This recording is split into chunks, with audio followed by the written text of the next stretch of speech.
All right, so the job at hand is we got to make a socket to fit this nut. And it's a 3-inch thread, 12 threads per inch. And we look up in the machinery's handbook, it gives us a dimension for the width across the flats of 4.350 to 4.500. And in our case, we've got 4.4 and change. So we're going to make the inside width across the flats of this socket right around 4.500.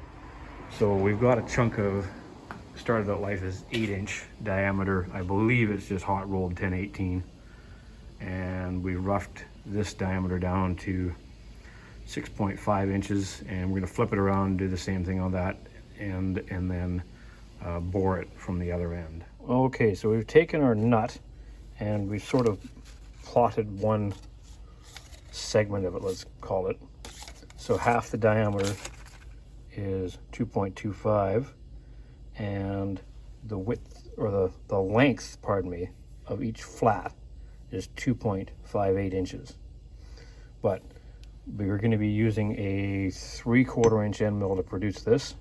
I know there's other ways to do it, but that's what we're going to do here, largely because it's long enough to get down to the depth that I want to create, and also it runs very well in the big old mill that I've got.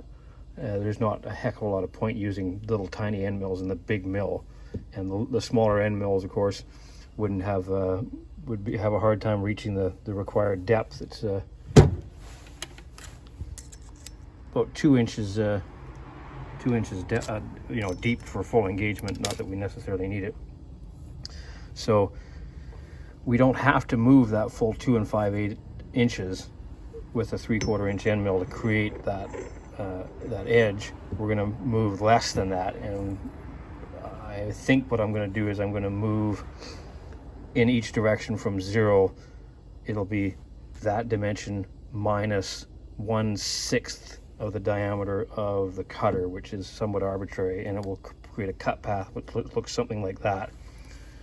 So it's going to overshoot each corner, and that'll allow the necessary clearance when it's done in each direction, so that these relatively sharp corners will actually be able to drop into the socket. So hopefully you'll be able to see that. It likely is I'm overshooting more than I need to, but the last one I did, I was a little bit shy and I had to chase around after the fact. So we'll just see how it goes.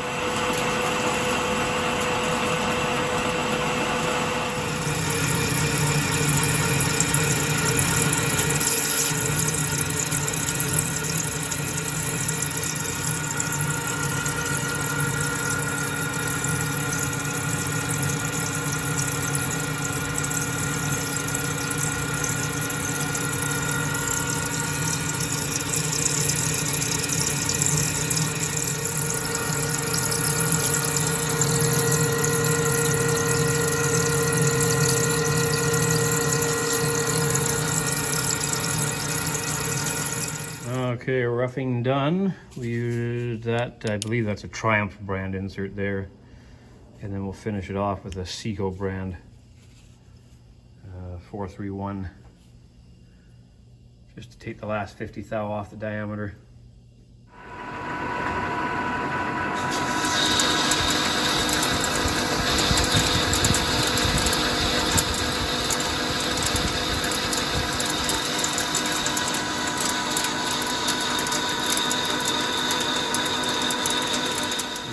Let's see how we did with the blend there.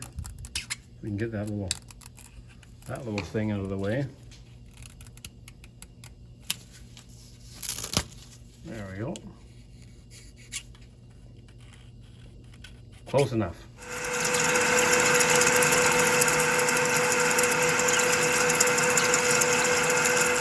All right, here's the final cut on the ID of the socket here. We're going to shoot for 4.480 on the ID, so that's going to leave us about 20 thou under the finished size for a 4.5 inch across the flat socket.